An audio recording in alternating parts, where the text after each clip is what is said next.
As I mentioned in the last video, there are several triggers outside of our normally recommended 3 years that you review your estate plan. There are at least 5 triggers that are like, okay, light bulb, need to update my estate plan.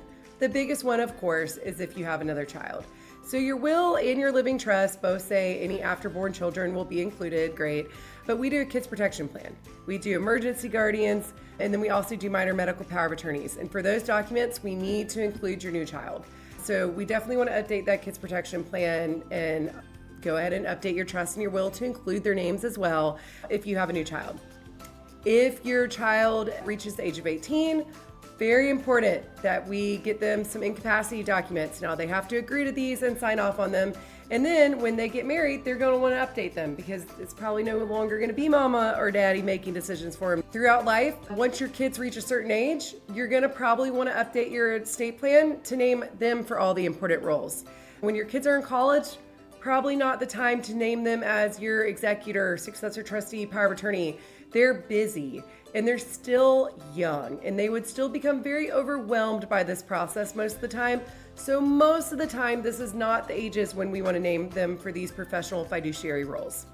But once they reach the age of 30, 35, 40, whatever it is for your kids, this is when we might want to start moving out your brother and your sister and putting in your kids instead. So that's another time when it's probably a good chance to take a look at your estate plan and update that and make your kids and put them in all those fiduciary roles. And then if you move to a different state, absolutely. We need to get everything, we need to get it looked at by an attorney in that state specifically.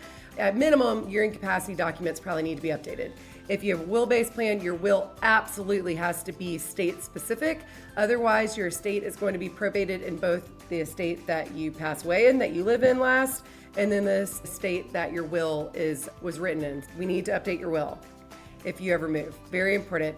And then finally, if you acquire more property, businesses, anything like that, probably time to get your estate plan looked at and updated because we need to make sure that every business is assigned into the trust, that the trust or your will or whatever it is accounting for all of your properties.